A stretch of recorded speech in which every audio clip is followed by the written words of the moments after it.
다윗이 그의 아들 솔로몬을 불러 이스라엘 하나님 야훼를 위하여 성전 건축하기를 부탁하여 다윗이 솔로몬에게 이르되 내 아들아 나는 내 하나님 야훼의 이름을 위하여 성전을 건축할 마음이 있었으나 야훼의 말씀이 내게 임하여 이르시되 너는 피를 심히 많이 흘렸고 크게 전쟁하였느니라. 내가 내 앞에서 땅에 피를 많이 흘렸은즉 내 이름을 위하여 성전을 건축하지 못하리라. 보라, 한 아들이 내게서 나리니 그는 온순한 사람이라. 내가 그로 주변 모든 대적에게서 평온을 얻게 하리라. 그의 이름을 솔로몬이라 하리니 이는 내가 그의 생전에 평안과 안일함을 이스라엘에게 줄 것임이니라. 그가 내 이름을 위하여 성전을 건축할지라. 그는 내 아들이 되고 나는 그의 아버지가 되어 그 나라 왕위를 이스라엘 위에 굳게 세워 영원까지 이르게 하리라 하셨나니 이제 내 아들아 야훼께서 너와 함께 계시기를 원하며 내가 형통하여 야훼께서 내게 대하여 말씀하신 대로 내 하나님 야훼의 성전을 건축하며 야훼께서 내게 지혜와 총명을 주사 내게 이스라엘을 다스리게 하시고 내 하나님 야훼의 율법을 지키게 하시기를 더욱 원하노라. 아멘. 오늘 말씀의 제목은요, 거절도 귀한 응답입니다. 한번 따라 하실까요? 거절도 귀한 응답입니다. 우리가 다윗에 대해서 계속해서 말씀을 나누고 있는데요, 이제 오늘 마지막으로 하나님께서 이 다윗을 통해서 우리에게 주시는 메시지를 듣고자 합니다. 다윗의 소원 가운데 한 가지는 성전을 건축하는 것이었죠. 자신은 백향목궁에 거하는데 하나님의 궤는 장막 가운데 있는 것이 마음이 좋지 않았습니다. 그래서 성전 건축하기를 원했죠. 참 귀한 마음 아닙니까? 근데 하나님께서는 그 다윗의 소원에 대해서 거절하십니다. 허락하지 않으셨어요. 너가 아니라 너의 아들 솔로몬이 성전을 건축하게 될 것이다 라고 말씀을 하십니다. 그 이유가 오늘 7절과 8절에 나옵니다. 다윗이 솔로몬에게 이르되 내 아들아 나는 내 하나님 야훼의 이름을 위하여 성전을 건축할 마음이 있었으나 야훼의 말씀이 내게 임하여 이르시되 너는 피를 심히 많이 흘렸고 크게 전쟁하였느니라. 너가 내 앞에서 땅에 피를 많이 흘렸은즉 내 이름을 위하여 성전을 건축하지 못하리라. 다윗이 여러 전쟁에서 피를 많이 흘렸기 때문에 하나님의 전을 건축하기에 합당하지 않다. 그래서 다윗의 아들인 솔로몬이 할 것이다. 이것이 하나님의 말씀이었죠. 자, 우리는 이 장면에서 한 가지 사실을 발견하게 됩니다. 하나님께서는 우리의 소원, 우리의 기도에 노라고 응답하실 때가 있다는 거예요. 거절하실 때가 있다는 것이죠. 그럴 때 우리는 당황할 수 있고요. 하나님께 섭섭한 마음이 들 수 있고요. 마음의 낙심이 될 수가 있는데 생각해야 된다는 것이죠. 왜 하나님께서 노 하실까? 왜 거절하실까? 이유가 있다는 것이죠. 첫째는 내 욕심을 위해서 구할 때 하나님은 노 하십니다. 응답하시지 않는 것이죠. 야고보서 4장 3절입니다. 구하여도 받지 못함은 정욕으로 쓰려고 잘못 구함이라. 잘못 구할 때, 내 욕심을 채우기 위해서 구할 때, 가진 것에 감사하고 만족하지 못하고 계속되는 욕심을 가지고 기도할 때, 나의 개인적인 욕심에 이끌려서 구하는 거예요. 나누거나 베푸는 일에는 관심을 갖지 않고 오직 가지려고만 할 때, 하나님께서는 응답하실 수가 없다는 것이죠. 여러분, 하나님께서는 우리가 얼마나 소유했느냐가 아니라 얼마나 나누고 베풀며 살아가느냐에 관심을 가지신다는 거예요. 우리가 많은 것을 가지는 것에 관심이 있으신 게 아니라 내가 가진 것으로 어떻게 사용하고 있는가. 하나님 나라와 영광을 위해서 또 주위의 어려운 사람들을 위해서 나누면서 베풀면서 살고 있는가. 여기에 관심이 있다는 것이죠. 예수님께서 삭개오를 찾아가신 것은 삭개오가 부자여서가 아니었죠. 불쌍한 부자였기 때문입니다. 삶의 진정한 의미를 알지 못하고 오직 자신의 배와 주머니를 불리는 일에만 관심을 가지고 있었던 삭개오. 그러함으로 사람들에게 외면당했던 그를 불쌍히 여기셔서 삭개오를 만나 주셨고, 삭개오는 예수님을 만나고 영적인 눈이 뜨인 거예요. 삶의 진정한 의미를 깨닫게 된 것이죠. 그 전에는 삶의 목적이 나 자신이었고 물질이었는데 이제는 그게 아닌 거예요. 인생의 진정한 의미와 가치를 발견하니까 아낌없이 나눌 수 있게 되었던 것입니다. 놀라운 변화를 경험한 것이죠. 누가복음 12장을 보면 예수님께서 어리석은 부자의 비유를 말씀하시잖아요. 한 부자가 있었는데 농사의 소출이 풍성했습니다. 그러니까 열심히 농사를 지은 거죠. 성실하게 일을 한 거예요. 그래서 소출이 많으니까 창고 확장 공사 계획을 세우잖아요. 기존의 창고를 헐고 더 크게 짓자. 그리고 그 창고에다가 내 소출을 쌓아두자. 내가 가진 물건과 모든 곡식을 거기에 쌓아두자. 그리고 여러 해 동안 쓸 곡식을 쌓아두었으니 마음껏 먹고 마시고 즐기자. 그런 부자를 향해서 뭐라고 말씀하세요? 어리석은 자여. 왜? 오늘 밤에 너의 영혼을 내가 찾아가면 어떡할 거냐? 너가 오늘 밤에 세상을 떠난다면 너가 쌓아둔 것이 누구의 것이 되겠느냐? 쌓아둔 재물이 아니라 의미 있게 쓰여지는 재물이 복되다는 거예요. 근데 이 부자는 오직 자기를 위해서 재물을 쌓아두는 일에만 관심을 가졌고 하나님께 대하여 부요하지 못한 사람이었기 때문에 어리석은 사람이라고 말씀하신 거예요. 하나님께 대하여 부요한 사람, 하나님의 나라와 영광을 위해서 자신의 재물을 사용할 줄 아는 사람이 지혜로운 부자라는 것입니다. 저는 우리 교회에 그런 부자가 많기를 바랍니다.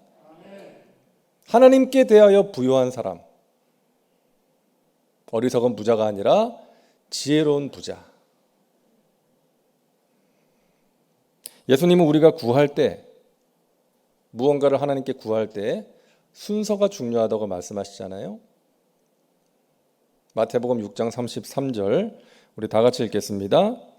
그런즉 너희는 먼저 그의 나라와 그의 의를 구하라. 그리하면 이 모든 것을 너희에게 더하시리라. 아멘. 이 말씀하시기 바로 전에 어떤 말씀을 하셨냐 하면 무엇을 먹을까, 무엇을 마실까 염려하지 말아라. 이런 말씀을 하셨어요.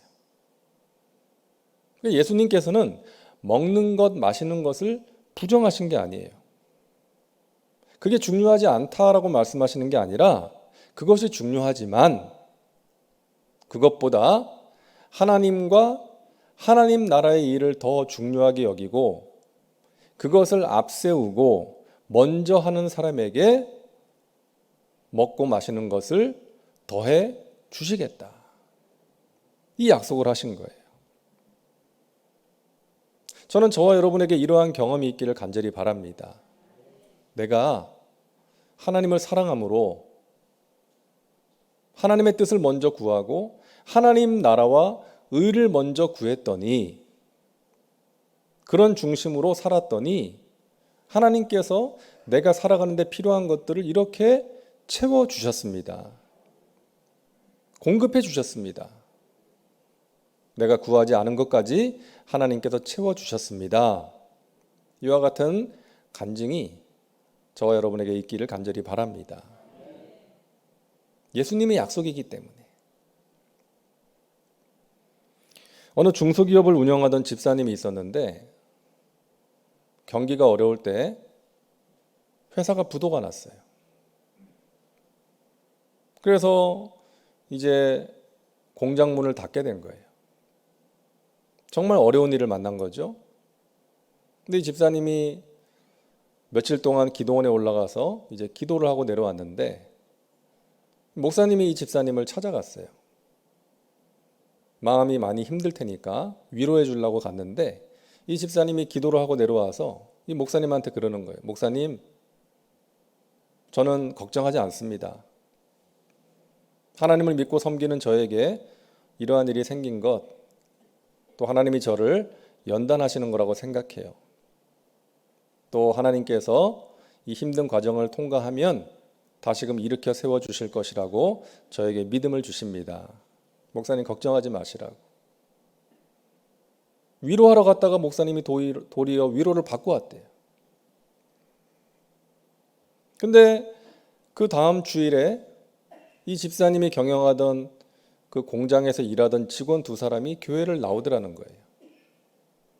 목사님이 어떻게 교회를 나오게 되는지 이야기를 듣는데 너무나 감사했다는 거예요. 이분들의 이야기를 들으면서. 그 사장님이 평소에 자기들한테 전도를 많이 했다는 거예요. 교회 가자. 예수 믿어야 된다. 근데 자기들이 안 따라갔다는 거죠. 근데 이번에 사장님이 이런 어려운 일을 경험하면서 자기들은 더 이상 교회를 안 나갈 줄 알았대요. 예수 믿는 사장님이 어려운 일을 당했으니까 더 이상 예수님 안 믿을 줄 알았는데 변함없이 성실하게 신앙생활을 하는 모습을 보면서 자기들이 도전을 받았고, 또 그런 와중에서도 사장님이 자신들의 밀린 급여 다 챙겨주시고 또 일자리까지 알아봐 주셨다는 거예요. 막 여러 거래처 사장님들, 아는 분들한테 연락을 해서 자기들 일할 수 있는 직장까지 다 마련해 주셨다. 사장님이 너무나 고맙고 감동이 돼가지고 교회를 나오게 됐다.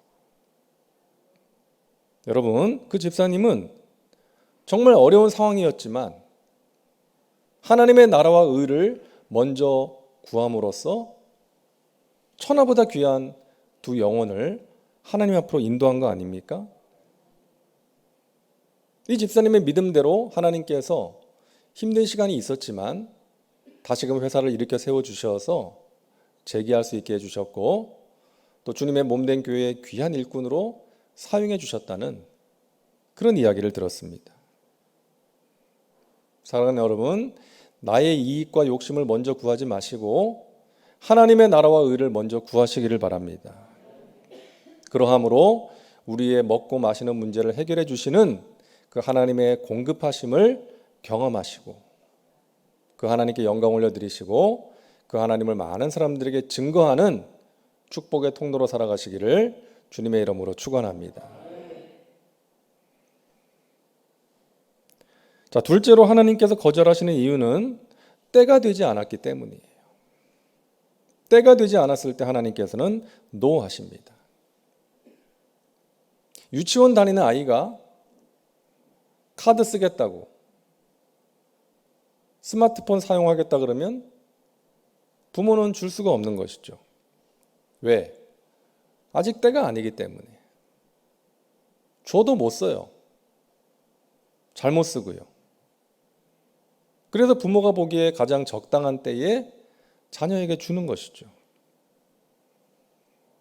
모세는 나이가 40세가 되었을 때 민족을 위해서 뭔가 할 수 있다고 생각했어요.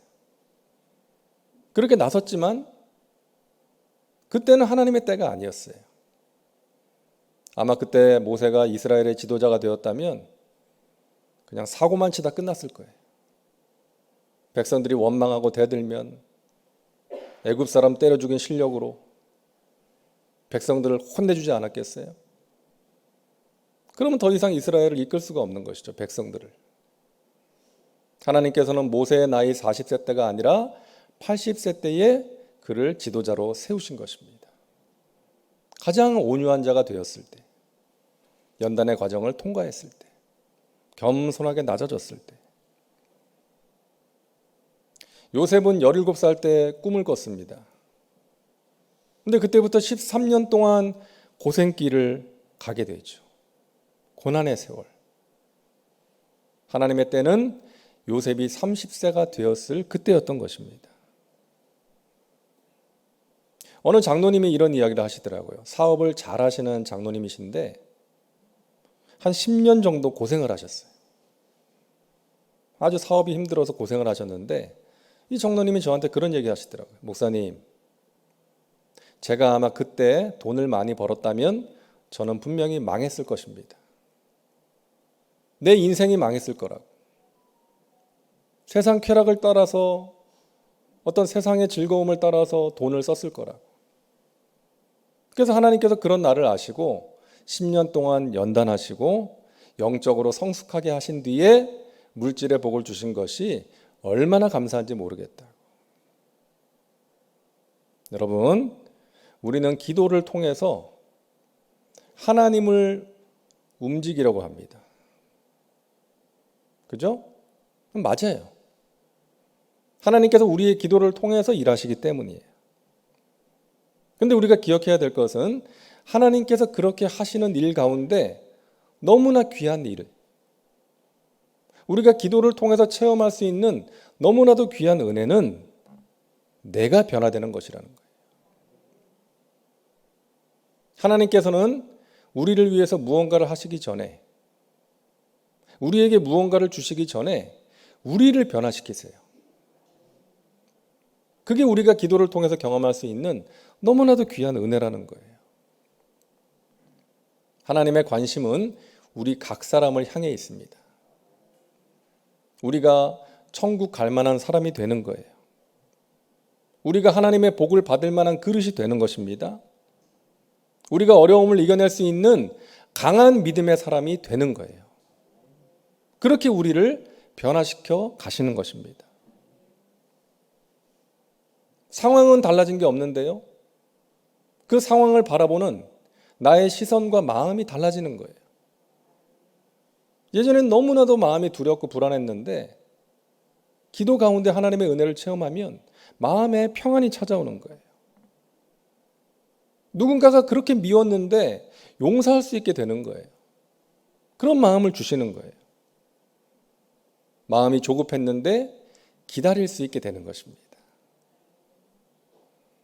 이것이 우리가 기도할 때 누리는 너무나도 귀한 은혜요, 기도의 능력인 줄로 믿으시기를 바랍니다.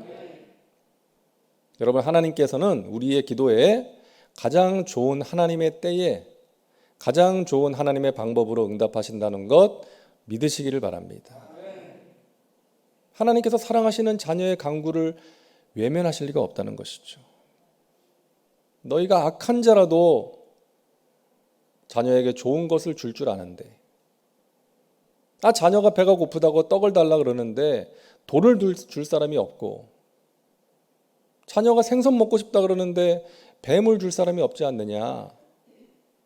악한 자라도 그러는데 하물며 너희를 사랑하시는 하늘에 계신 너희 아버지께서 구하는 자에게 좋은 것을 주시지 않겠느냐. 그 좋은 것 중에 가장 좋은 것은 성령을 주시지 않겠느냐. 우리의 연약함을 도와주시는 성령님, 구원의 영이신 성령님, 거룩의 영이신 성령님, 진리를 깨닫게 하시는 진리의 영이신 성령님, 또 우리로 하여금 하나님의 자녀답게 능력 있는 삶, 권능을 가진 삶을 살 수 있게 해주시는 능력의 영이신 성령님, 성령님께서 우리와 함께 계심을 믿으시기를 바랍니다. 우리의 기도가 하나님의 마음에 맞는 기도가 될 수 있도록 우리의 기도를 인도해 주시고요. 우리가 하나님의 자녀답게 권능받아서 능력 있는 삶을 살 수 있도록 우리를 도와주시고 역사하시는 성령께서 우리와 함께 계심을 여러분 믿으시고 하루하루 성령의 도우심과 능력으로 승리의 삶을 살아가시기를 주님의 이름으로 축원합니다. 하늘에 계신 우리 아버지께서 구하는 자에게 좋은 것을 주십니다. 성령을 주십니다. 그렇기 때문에 우리는 우리의 기도에 가장 정확하게 응답하시는 하나님을 믿음으로 인내해야 돼요. 하나님의 때를 기다려야 됩니다. 기다린다는 게 참 힘들어요. 그죠? 하지만 우리는 하나님의 때를 기다려야 됩니다. 하나님의 시계는 우리의 시계와 다르기 때문이에요. 기도를 포기하지 말아야 됩니다. 엘리야를 보세요. 3년 반 동안 비가 내리지 않은 땅에 비가 내리기를 구하는데 갈멜산 꼭대기에 올라가서 몇 번까지 기도했어요? 7번까지. 손바닥만한 구름이 떠오를 때까지 진액을 쏟는 기도를 간절하게 드린 거예요. 그리고 기도의 분량이 채워지자, 하나님의 때가 되자, 손바닥만한 구름이 떠오르자 하나님의 응답을 확신한 것이죠. 여러분 끝까지 기도하시기 바랍니다. 포기하지 마세요. 여러분 잘 아시는 고아의 아버지 조지 뮬러, 5만 번 응답받은 뮬러의 기도 비밀 이런 책도 있는데 어떻게 세어봤을지 모르겠어요. 5만 번이나 그만큼 많이 기도의 응답을 삶 가운데 체험했다는 것이죠. 근데 여러분 들어보셨잖아요. 이 뮬러가 52년 동안 기도한 제목이 있었습니다. 친한 친구들의 구원을 위해서. 그 5명의 구원을 위해서 평생을 기도한 거죠. 52년이면. 근데 한 사람 한 사람씩 이제 구원을 받았는데 2사람이 남았죠. 근데 한 사람은 이 뮬러 목사님의 마지막 설교를 듣고 예수님을 영접했대요. 이 뮬러 목사가 이제 나이가 들어서 몸이 아파서 이제 마지막으로 말씀을 전하는 그 예배에 참석했다가 성령의 감동하심으로 예수님을 영접했다는 거예요. 이제 1명 남았잖아요. 그 1명의 친구는 이 뮬러 목사님이 세상을 떠난 후에 장례식에 참석했다가 이 친구가 자신을 위해서 평생 기도했다는 사실을 듣고 마음이 움직이고 변화되어서 예수님을 영접합니다. 그리고 그 친구가 간증을 해요. 저는 뮬러 목사의 그 기도의 증인입니다. 뮬러 목사의 기도를 응답하신 하나님께서 여러분의 기도에 반드시 응답하십니다. 여러분 포기하지 마시고 끝까지 기도하시기 바랍니다. 이렇게 증거하고 다녔다는 것이죠.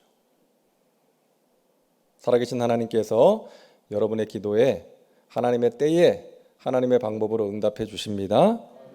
여러분 포기하지 마시고 끝까지 기도하시기 바랍니다. 마지막 3번째, 하나님께서 거절하시는 것은 하나님의 뜻과 계획을 위하여 거절하십니다. 다윗이 성전을 건축하는 것은 하나님의 뜻이 아니었어요. 하나님의 뜻은 솔로몬이 건축하는 것이었습니다. 다윗이 그 사실을 들었을 때 시험 들지 않았죠. 하나님께 항의하지 않았어요. 하나님의 뜻으로 받아들입니다. 그리고 솔로몬이 성전을 건축할 수 있도록 다윗이 열심히 준비해 줬어요. 석수를 시켜서 돌을 다듬게 하고 또 놋을 준비하고 또 백향목도 마련했어요. 아니 내가 하지 않는데 그러지 않았어요. 나 몰라라 하지 않고 하나님의 전을 건축하는 그 일을 위해서 열심히 준비합니다. 거기까지가 다윗의 몫이었던 것이죠. 여러분 모세를 생각해 보세요. 이스라엘 백성들을 애굽에서 데리고 나온 뒤에 40년 동안 광야 생활을 했습니다. 그 메마르고 건조한 땅에서 그 말 안 듣고 속썩이는 백성들을 이끌고 얼마나 고생을 했습니까? 그 가운데서 하나님의 공급하심과 은혜도 체험하면서 그 광야 40년 생활을 이겨냈어요. 오직 가나안 땅을 향해서 행진한 거 아닙니까? 이제 가나안 땅에 들어가기만 하면 되는데 하나님께서 말씀하시잖아요. 너는 느보산에 올라가서 가나안 땅을 보기만 하고 들어가지 못한다. 와, 이거 시험 들만한데 모세가 시험 들었을까요? 아니에요. 어떻게 할 수 있어요? 여러분 신명기 32장에서 하나님께서 너 못 들어가라고 말씀하셨거든요. 근데 신명기 33장을 보면 모세가 죽기 전에 이스라엘 백성들을 다 모아놓고 그들에게 마지막 메시지를 전하는데 이거 시험 든 사람이 전할 수 있는 메시지가 아니었어요. 아이고 너희들은 좋겠다 야 나는 못 들어가는데 이러지 않고요. 마음을 다해서 성실하게 그들을 축복합니다. 각 지파를 축복하잖아요. 모세의 마지막이 아름다웠습니다. 자신이 평생 바라보고 왔던 가나안 땅에 들어가지 못한다라고 하나님 말씀하셨지만 그것을 하나님의 뜻으로 알고 받아들였어요. 억울해하지 않았어요. 불평불만하지 않았어요. 내가 아니면 저들이 잘할 수 있을까? 걱정하지도 않았어요. 하나님의 뜻이니까 받아들이고 맡긴 거예요. 여러분 모세는 믿음의 사람이었습니다. 이게 믿음이에요. 내가 원한 대로 되지 않고 내 뜻대로 되지 않는다라고 낙심하고 불평하고 원망하고 그러지 않고 하나님의 뜻이라면 받아들이는 거예요. 그리고 믿음으로 끝까지 자신의 일을 감당하고 떠나는 것입니다. 물러나는 거예요. 여러분 바울을 보세요. 육체에 가시가 있었잖아요. 하나님께 이 가시 좀 없애달라고 3번이나 간구했습니다. 간절하게 기도했다는 거예요. 하지만 하나님께서 없애주지 않으셨어요. 바울이 시험 들었습니까? 내가 복음을 위해서 이렇게 수고하는데 좀 없애주시면 얼마나 좋아. 근데 하나님의 뜻은 안 없애주시는 거였어요. 그때 바울이 뭐라고 합니까? 나로 하여금 교만하지 말라고. 교만함으로 하나님의 일을 감당하는 그 길에 장애물이 되지 말라고. 넘어지지 말라고 끝까지 하나님 맡기신 사명을 아름답게 감당하라고 나에게 육체의 가시를 주셨구나. 그 가시를 받아들여요. 하나님의 뜻을 깨달은 것이죠. 감사함으로 받아들입니다. 여러분, 모세가, 다윗이, 바울이 모두 하나님의 거절을 경험했어요. 하지만 그들 모두 그 하나님의 뜻을 믿음으로 받아들였다는 것입니다. 말씀드린 적이 있는 것 같은데요. 저희 어머니가 2009년에 세상을 떠나셨는데 위암으로 세상을 떠나셨는데 70세. 그때 제가 어머니를 위해서 간절하게 기도했습니다. 하나님 전능하시니까, 하나님 하실 수 있으니까 저희 어머니 고쳐주세요. 살려주세요. 아직 세상을 떠나기에는 너무 빠른 나이 같습니다. 하나님의 일을 열심히 감당하는 저희 어머니 살려달라고. 그렇게 매일 새벽을 깨워가면서 때로는 금식하면서 때로는 기도원에 올라가서 하나님께 부르짖어 매달렸어요. 근데 하나님께서 어머니를 데려가시더라고요. 제가 참 마음이 힘들었습니다. 영적인 버팀목이었던 저희 어머니가 떠났다는 사실로 허전하기도 했고 또 한편으로는 그 간절한 기도에 응답해 주지 않은 것에 대해서 하나님께 좀 섭섭한 마음도 조금은 있었어요. 그런데 어느 날 새벽에 한동안 힘들었지만 어느 날 기도하는데 어머니가 그때 세상을 떠나는 것이 하나님의 뜻이라는 것을 믿게 됐어요. 20년 전에 세상을 떠날 뻔했잖아요. 제가 신학교에 들어갈 때 1987년, 88년 그때 직장암의 간암으로 1년 시한부 선고를 받았거든요. 제가 말씀드렸잖아요. 병원에서는 죽는다 그랬는데 하나님께서 그때 어머니를 살려주셨어요. 병원에서 1년밖에 못 산다 그랬는데 20년을 사신 거예요. 그러면서 부족한 종을 위해서 기도하게 하셨구나. 하나님이 어머니에게 덤으로 주신 인생이 20년이었구나. 그 사실을 깨달으면서 하나님께 감사할 수 있게 됐어요. 섭섭한 마음이 변하여 감사가 되더라고요. 하나님, 저희 어머니 20년 전에 세상 떠날 뻔했는데 하나님 그렇게 살려주셨지요.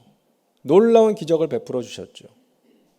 하나님이 어머니에게 주신 삶이 20년이었군요.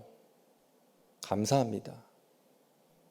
그리고 이제는 고통 없는 곳, 하나님께서 예비하신 그 완전한 안식이 있는 나라에 가셨기에 감사합니다. 여러분, 우리 모두는 세상을 떠나잖아요.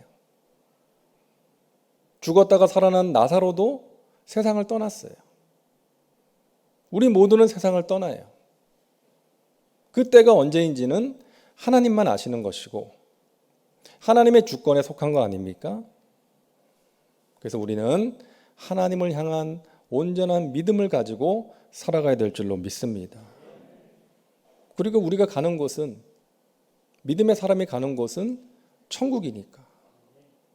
눈물도 없고 고통도 없고 사망도 없는 천국에 가는 것이니까 슬프지만 마음이 아프지만 그 나라를 바라보고 위로를 받고 소망을 가져야 되는 거 아니겠습니까? 사랑하는 여러분, 거절도 응답입니다. 거절도 응답이에요. 너무나 귀한 응답이에요. 우리가 욕심에 빠져 살지 않도록 하나님께서 거절하십니다. 가장 좋은 때에 가장 좋은 하나님의 뜻 가운데 응답하시기 위해서 때로는 거절하시는 거예요. 그래서 우리의 모든 기도는 응답되는 것입니다. 하나님의 뜻 가운데서 모두 응답되는 거예요. 한번 따라하세요. 나의 기도는 모두 응답됩니다. 믿으시기 바랍니다. 하나님의 뜻 안에서 응답되는 거예요. 그러면 뭐 기도할 필요 없겠네요. 어차피 하나님의 뜻대로 될 거니까. 또 삐딱하게 이런 생각하시는 분 가끔 있더라고요. 뭐 어차피 하나님 뜻대로 될 건데 뭐 기도할 필요 있나요? 그렇지 않습니다, 여러분. 하나님께서는 우리의 기도를 통해서 일하시기로 작정하셨기 때문에 우리는 기도해야 돼요. 기도가 필요해요. 그리고 기도하지 않으면요, 하나님이 좋은 거 주셔도 그게 하나님이 주신 줄 몰라요. 어쩌다 된 줄 알고요, 내가 잘해서 된 줄 알아요. 하지만 기도하면 하나님이 주신 은혜구나 알 수가 있고 하나님의 뜻을 깨달을 수가 있는 거예요. 제가 어머니가 돌아가신 뒤에 기도하지 않았다면 깨닫지 못했을 거예요. 그냥 계속 하나님께 섭섭한 마음 가지고 살지 않았겠어요? 근데 기도했을 때 하나님께서 깨닫게 하신 거죠. 사랑하는 여러분, 저와 여러분의 기도는 응답됩니다. 그리고 저와 여러분의 기도는 위대합니다. 위대하신 하나님께 드리는 기도이기 때문이에요. 여러분, 믿음으로 기도하시기 바랍니다. 때로는 응답되지 않는 기도가 있다 할지라도 하나님께서 사랑하는 나를 위해서 예비하신 것이 있다. 가장 좋은 때에 가장 좋은 하나님의 방법으로 응답해 주심을 여러분 믿음으로 끝까지 기도하셔서 하나님의 행하시는 귀한 은혜의 역사를 체험하시고 하루하루 승리하는 믿음의 백성들 다 되시기를 주님의 이름으로 축원합니다. 기도합니다. 좋으신 하나님 감사합니다. 이 밤에 저희들을 주님 앞에 불러주시어 주님을 예배하게 하시고 기도하게 하시니 감사합니다. 때로는 우리의 기도가 이루어지지 않을 때가 있지만 하나님의 선하신 뜻을 분별하고 깨닫게 하셔서 받아들일 수 있도록 인도하여 주옵소서. 우리가 부르는 찬양처럼 응답하신 기도도 감사, 거절하심도 감사, 그저 감사할 수 있는 믿음의 백성들 되게 하여 주옵소서. 우리가 기도할 때 하나님 하늘문을 여시고 가장 좋은 것으로 응답하여 주심을 믿습니다. 예수님의 이름으로 기도하옵나이다. 아멘.